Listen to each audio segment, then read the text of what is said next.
starting with Mr. Stevens. Do you support the public improvement district proposed by city staff?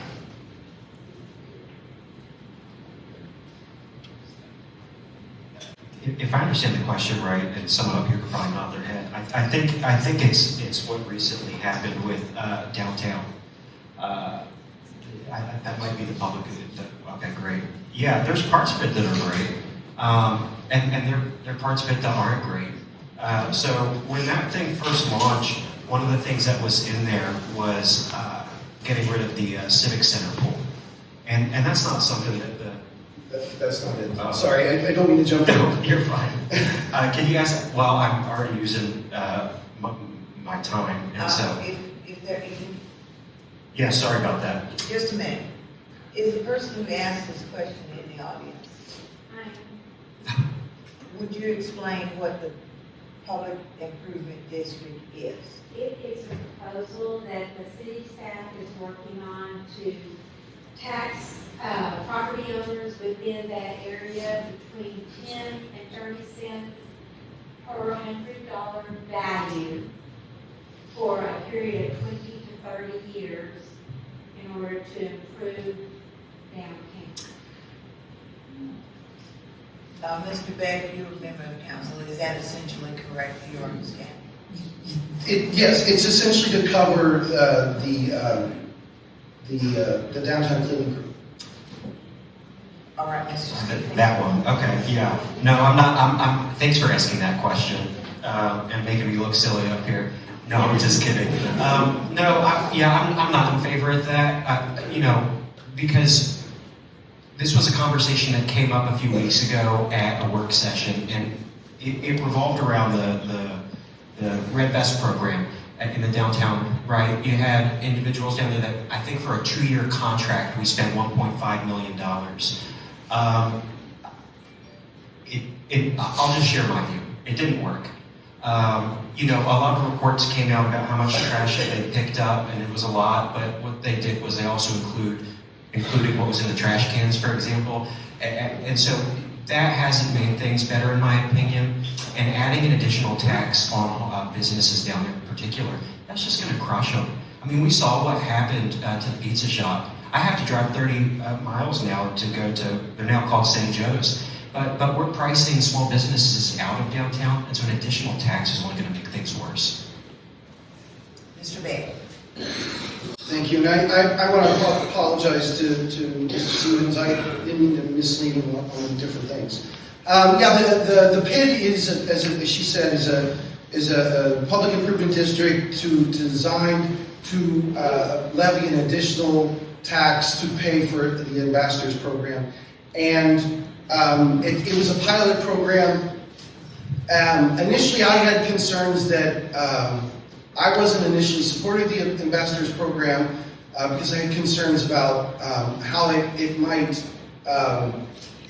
interfere with freedom of speech and freedom of movement activities of people in the downtown region. But those fears didn't come to pass. And so looking at what did come to pass was, as Mr. Stevens said, different levels of cleaning that sometimes were somewhat accomplished by parks in the past, not at the same level that the ambassadors program did. So the question is, do we want to spend that? And if we do, who should pay for it?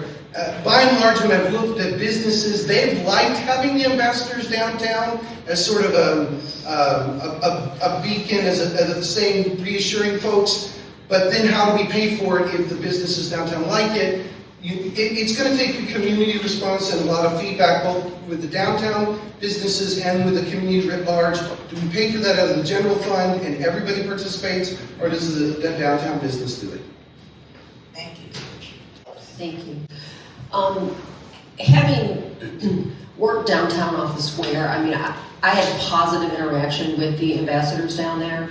It was nice to see them pop in.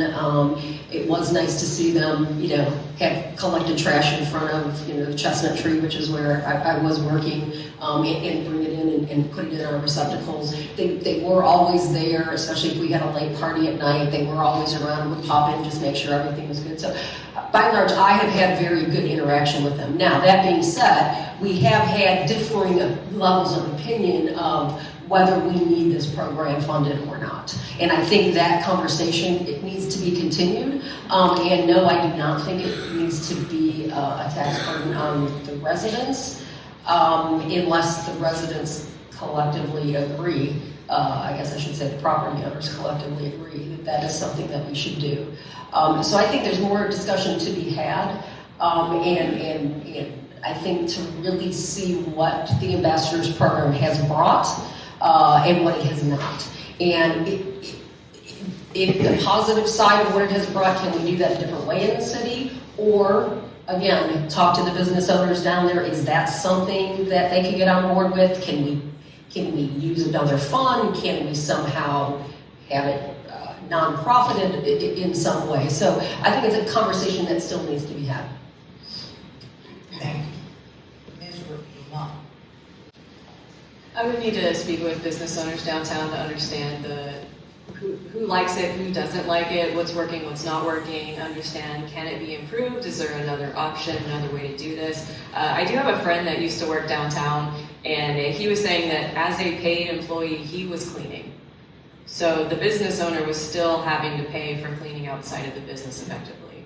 So, it's going to get paid for somehow. It's just a question of how, who's going to pay for it, and understanding sort of what the businesses want, what we're willing to look at, what the trade-offs are in all of those options, and the feasibility of all of the options, and work with the business owners to sort of figure that out. I would not want to make that decision without hearing from as many business owners downtown as possible. Ms. DeVinney. Yeah, I would agree with everybody else. I'm not sure, Nick was saying that the ambassador program didn't work. I did not have that impression. That wasn't what was conveyed in the article in the Denmark Chronicle, for instance. I think if the business owners are benefiting from it, if they are getting more foot traffic, if their customers are happier, if they have more business because people feel safer or feel more comfortable up on the square, the business owners would probably be willing to chip in a little bit for that service, but it's going to be up to them. And of course, we need some robust surveying of what the business owners who are actually benefiting from the service think and are willing to do.